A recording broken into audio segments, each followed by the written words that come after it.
Okay, what's up, everybody? Good morning. Welcome. Whoop.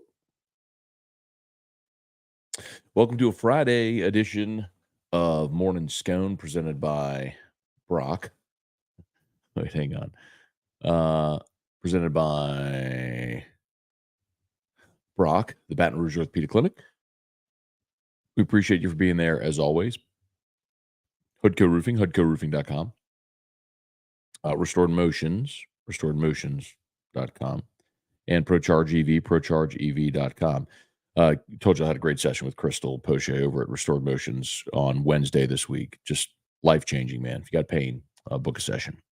Okay. What a week for LSU athletics. Like LSU literally hadn't lost. Go back to Friday of last week.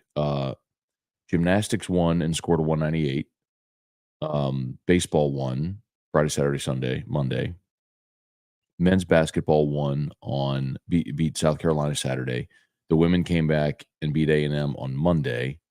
Softball, Beth Torina got her 500th win over the weekend and walked off. Softball has now had 3 straight walk-off wins.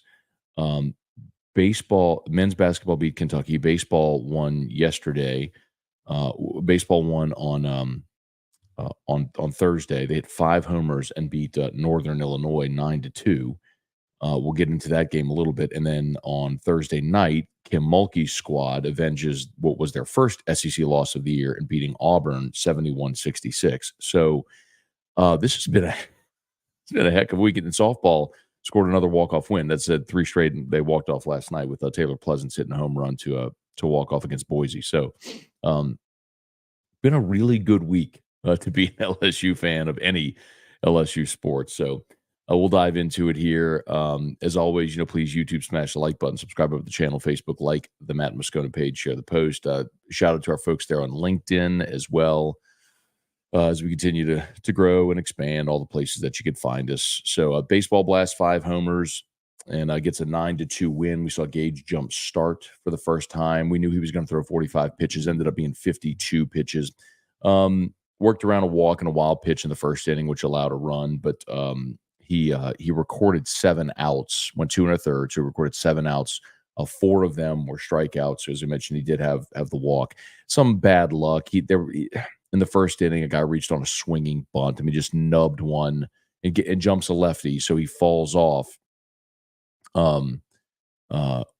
Oddly fell off to the left side, which you would think he'd fall off to the right side. But anyway, it was hard for him to get over to the ball, pick it up barehand, and throw. So anyway, a little bit of bad luck in that first inning where he allowed a run. But stuff looked good, except for the walk and the wild pitch. The wild pitch, he just buried a breaking ball, and I think it bounced on the plate and went over Milazzo's head. So, and then the offense was great. It was good to see Braswell hit a bomb. Braswell finished 1 for 2, had the 2-run homer, and had a walk on the day. So Jay Johnson, you told us that it's the elite glove that he's after, and now he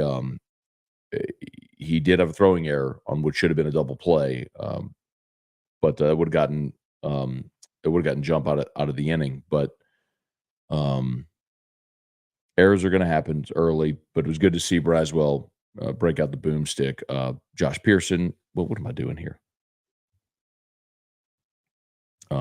Josh Pearson had 2 homers. Tommy White hit his first homer of the year, and Kling hit one off the scoreboard, which it was an 0-2 pitch. The kid from Northern Illinois hung a breaking ball, and Paxton Kling just murdered the baseball. So really good day for LSU. Nate Ackenhausen pitched well. Aiden Moffitt came in and pitched the 7th, 3 up, 3 down, struck out 2.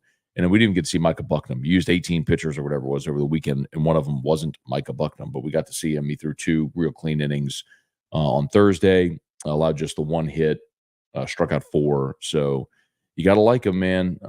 Really good win over Northern Illinois, and now they'll play Stony Brook today. And it's another 4-game series. So Northern Illinois, Stony Brook, you'll do the round robin there. All right, and then, of course, the LSU women, as we mentioned, they beat Auburn. Their first SEC loss of the year was on the road at Auburn. They avenged that loss. They got up 10 in the first half and kind of let Auburn creep back into it. But they're a good team, man. They're playing. They're probably playing their best basketball right now, and that's good to see. It's when you want to be playing your best ball, obviously. Angel Reese had 25 points and 20 rebounds. If you didn't watch the game, it was on SEC Network last night. She had 25 and 20 last night, which was just absurd. She dominated the game. So, all right, let's get to your questions. See what you got as always. We appreciate y'all for being here with us. Tim Gotro, good morning. Kelly Gross, good morning. Von Bluesman, good morning. Gorilla, good morning. Shelly Prescott, good to see you. Jason H., what up? J.B. Johnson, morning, Matt. LSU had to sweat it out last night. I'll take the dub. Should be fun at Rocky Top on Sunday. Yeah, man. So LSU right now 10-3 in the league. The women are 10-3 in the league. Behind only South Carolina, who's obviously 13-0. They're going to win the conference.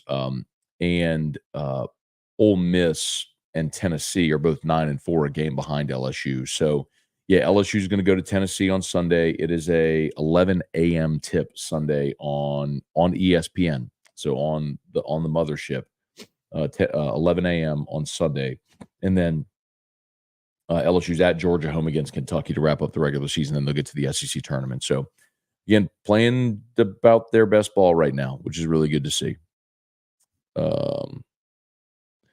Jason H. kicks of the day. So I love that you ask all the time, Jason. I'm breaking out the OGs, man.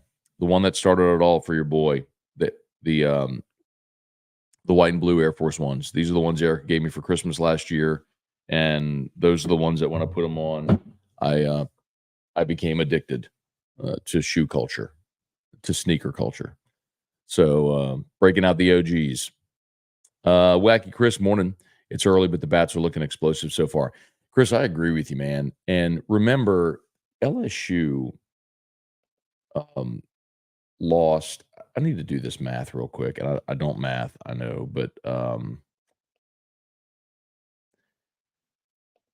so let's just think about what you lost here, okay? Dylan Cruz had 18 homers. Cade Beloso had 16 homers. Trey Morgan had 9. Braden Jobert had 14. Gavin Dugas had 17. Jordan Thompson had 11. 18 and 16, that's 24. And 9 is 33. And 14 is 47. And 17 is 64. And Jordan Thompson's 11 makes it 75. So you lost, check my math if I did that wrong, but if I'm not mistaken, you lost 75 homers off of last year's team. I mean, you lost 75 homers off of last year's team, including the guy that went number 2 in the draft, who hit 18 bombs for you, and Dugas, who hit 17. So you lost 75 homers off of last year's team. You've already got 10 homers through you. Well, you doubled your home run total in the season yesterday. You had 5 going into yesterday, and you had 5 yesterday, so you had 10. I guess my point is that I agree with you, Chris. Jay Johnson's teams are just going to hit. It's almost like, Iowa football is just going to play defense, run the ball and play defense. It's like, Bruce Pearl's teams are going to shoot 1,000,000 threes. Mike Leach's teams, rest in peace, we're going to throw the ball 50 times a game. You just know that Jay Johnson's teams are going to hit. It's the guys you recruit. It's the way he coaches. It's the approach. They're just going to hit. So even with all of the production you lost off of last year's championship team, you are like, we all thought this year that LSU would pitch it with all their arms while the offense came along, kind of the opposite of a year ago where we knew they were going to hit. It was like, well, they're going to have to slug their way to some wins while the pitching develops. It's kind of the hitting hasn't we haven't wanted for offense here. They've just continued rolling. Original Soul baseball team is loaded. They are. Larry Garner, good morning. Ryan DeLon, morning, Matt. Got to watch a little bit of Gage jump yesterday. ball explodes out of his hand from the left side. Would be quite the Sunday starter if he pans out. Ryan, he may end up. It wouldn't surprise me if he actually ends up being your Friday guy. I mean, he's that good. So we'll see how the season goes. But so is Hurd and so is Holman, obviously. So we'll see how it all pans out. But yes, I mean, if he ends up being your Sunday guy, what a luxury that is. But yeah, and I like what they're doing, bringing him along slowly. Jay even said it after the game yesterday. They're just ramping him up toward SEC play. So they used him out of the bullpen the first week. They let him throw 52 pitches yesterday. I would assume next week when they're in Houston at the Astros Foundation Classic, they'll let him extend a little further. And then, you'll have that final weekend at home before conference play, and you kind of let him see what it looks like when he extends. So, then you go to Mississippi State to open conference play. So yeah, I think that's the plan, is ramp him up to that.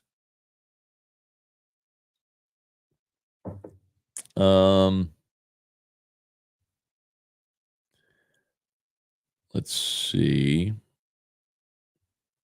All right, Leon Williams, morning, Scone. I guess Braswell heard he wasn't looked at kindly and went yard yesterday. Hard to imagine, but this team may be as good as last year's squad. Leon, I don't think that's hard to imagine, because I said that all offseason, that as hard as this is to believe, like, you're not going to have Skeens Cruz, but you will be deeper than you were a year ago. I don't even think that's debatable. I mean, that's part of Jay Johnson now having been here for 3 years and recruiting and developing. Yes, your roster is going to be deeper and more talented. The difference is you don't have Skeens and Cruz at the top, but you are going to be deeper this year than you were a year ago. Certainly, with your arms. David Tolson, so glad LSU won that critical midweek game yesterday. Wasn't a midweek game, David. It's worth noting. It was not a midweek game because they're playing a 4-game weekend. So it's a Thursday, Friday, Saturday, Sunday weekend. They won't play a midweek game, a true midweek game, until Wednesday when they're on the road at Rice. So that's when we will know if LSU's season is make or break. Jason H. Pencil bats for the win. So I was watching the game when Travinsky went to the plate for the first time with the pencil bat, and I screen grabbed it and tweeted it, and like a bunch of national accounts got a hold of it and started sharing that picture out there. For those that weren't watching the baseball game, Hayden Travinsky had a custom Marucci bat that looked like a pencil. Like the tip of the bat was that sort of reddish color of an eraser. It had the green metal part around that holds the eraser, and then the rest of the rest of the bat, the shaft of the bat was a yellowish. It looked like a pencil. Looked like a number 2 pencil. It didn't go so great for Hayden Travinsky yesterday, and he ditched the pencil bat for his final AB. Travinsky went. Travinsky was 0 for 4 with 2 strikeouts, and he ditched the pencil bat. Let's see. Original Soul. How about Bucknam? Went crazy on the mound. Bucknam was awesome. I mean, isn't that something worth pointing out, though? Like, as good as that guy is, he wasn't even one of your 18 pitchers that threw opening weekend. Jason Trump, LSU baseball 110 to 2. My bad. I put 9-2, didn't I? My bad. I will. Yeah, my bad. I'll edit it. We'll edit the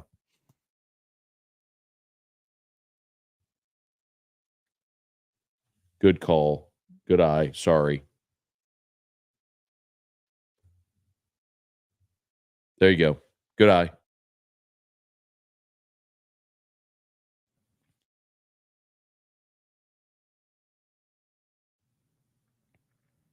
Wouldn't want our guy Tremaine to be upset with me for coughing into the mic. I wouldn't cough into the mic anyway. But yes, thank you for the good eye on the. I need to go edit that on the description of the episode too. Where are we? All right, Brad David, how do the Saints always find a way to restructure contracts? Won't they eventually have to start over? So, Brad, I talked about that actually yesterday on AFR. So the if you're interested, Brad, I actually should have the video. It should be up on the AFR Saints channel. Let me see if it's up. I'll post it in the comments if you're interested. Yep, there it is. Here you go. if you're interested here, I'll go ahead and post this in the comments for anyone who might be interested. Did this segment on AFR on Wednesday. So you can always restructure contracts, right? But think of it like this. If the comparison I made is like a family that has consumer debt. Like let's say you have credit card debt and maybe student loans or whatever. Well, how do you pay off your debt? Well, you spend less money and make more. And that gap you can use to maintain your lifestyle and pay off your debt. So, um, or in lowering what you spend, you change your lifestyle. But either way, think of it this way. The only way the Saints can keep restructuring deals in perpetuity. I mean, every year you're going to have new contracts that you can restructure to free up cap space. What the Saints are banking on is that every year, as the NFL makes more money, which it does, the cap goes up, right? The salary cap, what every team can spend, goes up every year as the NFL generates more revenue, which of course it will. New TV deals and all that sort of stuff continues to cause the cap to rise. So they have more money to spend. That's the making more money, right? The problem is they make more money, they're not paying off their debt. They just keep buying more stuff. So the change, how you spend less, is the draft. Ultimately, you have to hit in the draft. If you hit in the draft, then you have players on rookie contracts so you're spending less on starting caliber players, and in so doing can pay off your debt, so to speak. So, and that just means you can let some of these bad contracts cycle off, right? So, like that's what happened.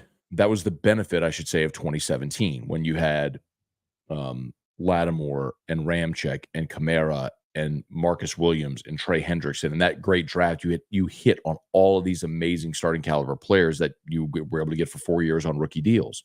Well, ultimately the bill came due, and you couldn't afford Marcus Williams and you couldn't afford Trey Hendrickson, and you decided to pay Lattimore and Ramczyk and Kamara, and the other two guys walked because you couldn't afford them, and so that's kind of how it goes. But the answer is you need to hit in the draft and have talented players, starting caliber players in rookie deals while the cap continues to go up, and then make a fundamental decision that you're not going to keep doing the restructure thing, that you're going to spend responsibly.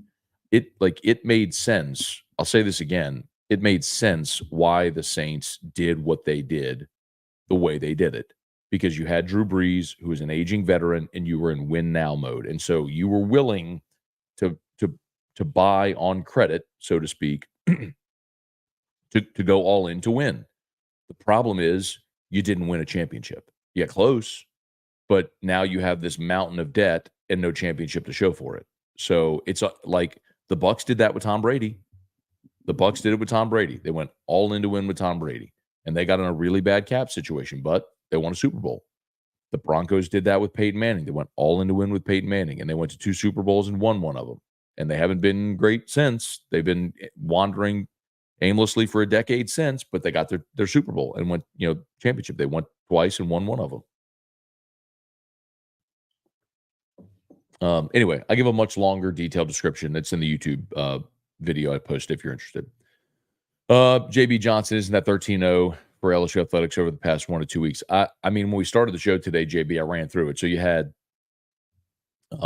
excuse me, gymnastics last Friday, baseball won 4, softball's won 3 in a row, men's basketball has won twice, and women's basketball has won twice. That's 12. And then baseball yesterday, so 13, yeah. Dating back to Friday. All right. JB, Pels got a win last night over the Rockets. Yep. I was back and forth last night with the women's basketball game and the Pelicans and then in the women's basketball game. So kind of just keeping an eye on both of them. Pels looked really good last night. It was they're on a roll now. They had won 7 of 8 going into the All-Star break, so that's now 8 of 9 that the Pelicans have won. They continue to just destroy the lesser teams. The problem that this Pelicans team has had has when they've gone against the better teams in the West and in the NBA. They have run roughshod over the lower half of the league, which certainly creates that separation. You realize that they are one of the better teams in the NBA, but are they one of the top 8 teams in the NBA? No. Are they a top 6 team in the West? Yeah. But what is that going to get you? The second of a back-to-back tonight. Pels are at home against the Heat tonight on a second of a back-to-back, so, um, we'll see how they fare. Taz, good morning. Did DA hint at drafting a quarterback in his interview a few days ago? I don't think so. I think he was just talking about evaluating all players, and I think some of that is smoke screens, and you do. I'm sure they will evaluate all players, and evaluate quarterbacks. I mean, look, Sean Payton was gonna draft Patrick Mahomes when they were riding with Drew Brees. Wendell Norman, good morning. Brian Wynn, Tommy Primo, Deborah Cowart, good morning. Bart St. Germain, good morning. Pels did look good last night. Rockets are atrocious, but yes. Timothy Fontenot, Barry Day, what's going on? Good morning. Let's see. Jason, strong side. Good morning, Uncle Scone. Brian Wynn, hard fought game for the Tigers against Auburn. Great crowd, very physical game. Yeah, I mean, it was no fluke that Auburn beat you the first time there, but when you talk about it being a physical game, you're talking about the women's game on Thursday night. I mean, Angel Reese going for 25 and 20 is a yo. Anytime anybody in any level of basketball pulls down 20 rebounds in a game, it should get your attention. So, really good win for LSU. They continue to maintain their sole possession of second place in the SEC behind South Carolina. And again, the reason that's significant, if that sticks, you would be the way that SEC tournament bracket would play out. You'd be sort of steamrolling toward a rematch with South Carolina in the SEC tournament championship game if you can get there. Timothy, I like the pencil bat from Travinsky. I don't think we're going to see it anymore, Timothy. He was over 4 with 2 strikeouts with that bat. He ditched it for his last AB. Dad, good morning. Hey, Brad Landry, good morning. Lowell Cormier, good morning. Fred times 214. Good morning, Matt. Is it normal for college baseball teams to play 3 times in a row? Yeah, that's how weekend series work. So every weekend you'll play normally a midweek game, and then you'll play a 3-game weekend series, typically Friday, Saturday, Sunday, but sometimes they'll play like Thursday, Friday, Saturday. This is just interesting how format that LSU's doing the first couple weekends where they're doing a round robin with 2 teams. So like last week you had 2 teams in. This week, last week you had VMI in Central Arkansas. So you played each team twice. So you played 4 consecutive days. They're doing the same thing this weekend with Northern Illinois and Stony Brook. So Northern Illinois Thursday, Stony Brook Friday, Northern Illinois Saturday, Stony Brook Sunday. But like when you get into conference play, every weekend is a 3-game weekend. Right. Bad news birds are rolling. Jason, Denver, and Joker at 15, 15, 15, first in NBA history. He is incredible. I mean, I know Embiid won the MVP last year, but Joker's the best player in the NBA. He's the most dominant player in the NBA, certainly. Cajun Country, I know you talked about it earlier this week. The Mahomes rule and Antonio Pierce. Should Goodell suspend him? Really sounds a lot like a bounty. Should he? No. Will he? No. But I don't think he should have suspended Sean Payton. So, I mean, it was an argument of semantics that was, a dozen years ago blown out of proportion, and it cost the Saints a year right in the middle of Drew Brees' prime. So no, I don't think they should. I don't think any team deserves that fate.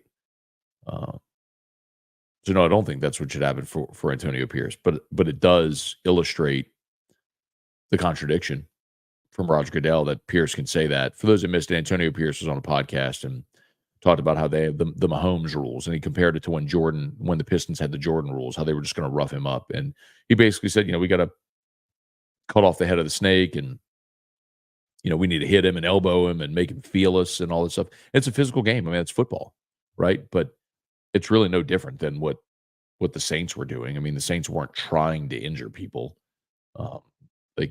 It wasn't like there were these egregious cheap shots where it was clear they were injuring people. It was just, what happens in every professional locker room. Adam Parker, good morning. Brett DeGrow, what's up? Trivia Carter, good morning. Ray Langlois, great weekend to be an LSU fan. Taylor Hudson, Irfan Sayad, Tarn, 35. Math a little off. 18, 16 is 34, not 24. So did I mess up? Did I say so it should have been 85 homers? Did I screw up? I told you I don't math. I'm bad at math. Hey, Rebecca Claire, good morning. Hope you're doing great. Hope the family's doing well. JB Johnson, love seeing the men's team supporting the women last night. SEC tournament for both should be fun. Stakes are high, especially with the men peaking right now, seeking a tournament bid. Yeah, and look, I mean, we all saw Angel and some of the women. Like I think last year Poe was right there with Angel for the men's game against Kentucky. So it is cool that when the student athletes support each other. It had Jerry Palm on AFR on Thursday, and specifically to ask him about LSU's tournament resume. And yeah, I mean, even to play themselves onto the bubble, they have to win out and probably win a couple of games in the SEC tournament just to get onto the bubble. Like their net is 85. You just don't have enough quality wins. And with the 5 games you have remaining, you don't really have opportunities for quality wins. So it really would take, if you win out, you'd get to 19. You'd be 11-7 in conference, 19 wins overall, 11-7 in conference. And then you'd have to go to the SEC tournament and win 2 or 3 games, get to 21 or 22 wins. And 1 or 2 of those games would probably have to be quad 1 wins as well. So you'd have to beat Bama, Kentucky, South Carolina, Auburn, Tennessee. You'd have to beat one of the better teams in the league. So tough. Ryan, Amanda, Gidry, but let's not lose sight though of just the fact that the LSU basketball team the men's team has figured it out and is playing a little better. All right, y'all, please smash the like button if you would. Subscribe up to the channel. You can't really see the logo. I need to fix this. Brought to you by Brock, the Baton Rouge Orthopedic Clinic. Brock, they're the best. It's scrolling down there as well. brortho.com, brortho.com. Of course, Hudco Roofing. Do business with someone you know. Restored Motions and restoredmotions.com and ProCharge EV. Kyrie Diggs, heard you mention MMA as one of your interests. Who's your favorite fighter currently? Well, I do love MMA, but I'm not hemming and hawing. I'll answer your question. It's still John Jones, and I think he's the greatest mixed martial artist ever. I just really am ticked at John Jones because he's a knucklehead. He robbed himself of an opportunity to solidify himself beyond question as the greatest ever and robbed us as fans of the opportunity to see him fight more because he's a knucklehead and kept getting suspended. But it doesn't change the fact that I'm still in awe every time I watch him. John Foray, did Kling hit a growth or what? I guess growth spurt. I'm sure. I don't know exactly what he's listed at right now compared to last year, but the thing with Kling is, I mean, he's a draft eligible sophomore. Like we knew Kling is a 5-tool guy. It's just he really struggled to hit. He really struggled to hit SEC pitching last year.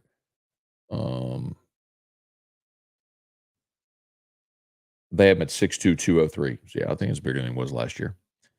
Charlie Cavell, let's see, got 2 more minutes. Eric Wilder out of Morning Scone. LSU weekday day games, bad for AFR, great for my marriage.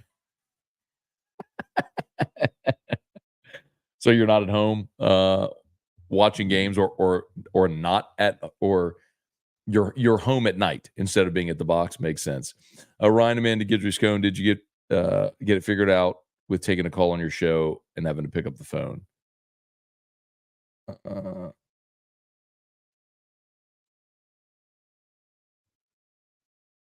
Well, it worked on a couple of them last week. Like it worked when I called my dad and called Terrio last week. We just haven't tried to do another call. Maybe we'll try to do it tomorrow. Tomorrow's Saturday. We'll try to do it tomorrow. Oh, man. Let's see. Darren Reeves, more Matt. Sure glad the Saints don't play this week and rain on our parade. Tigers are rolling. No doubt. Safe to say the pencil bat was his number 2 bat. Cliff Nelson, good morning. Realistically, can Jay Johnson be the Nick Saban of college baseball? I mean, Cliff, it's like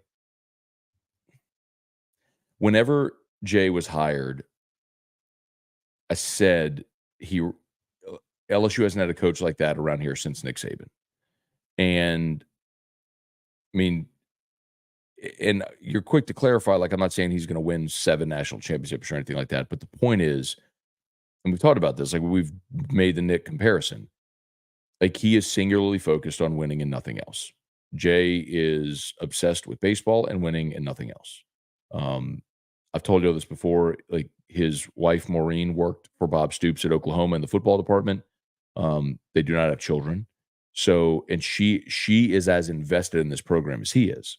So, and she gets it, having worked in athletic departments, right, in major college athletic departments.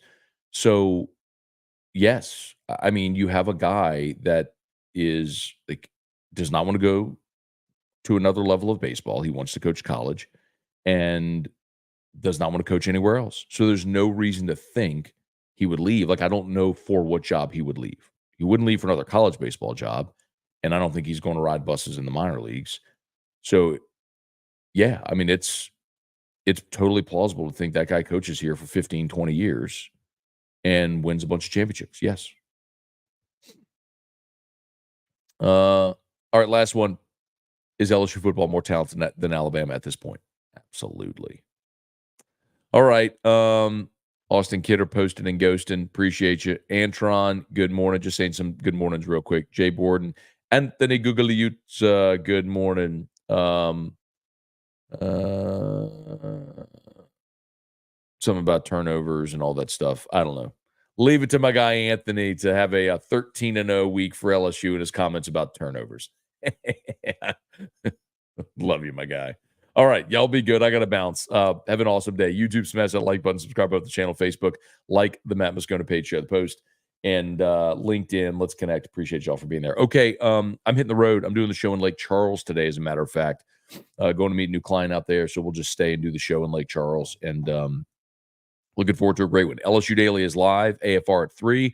We'll see you then. Peace.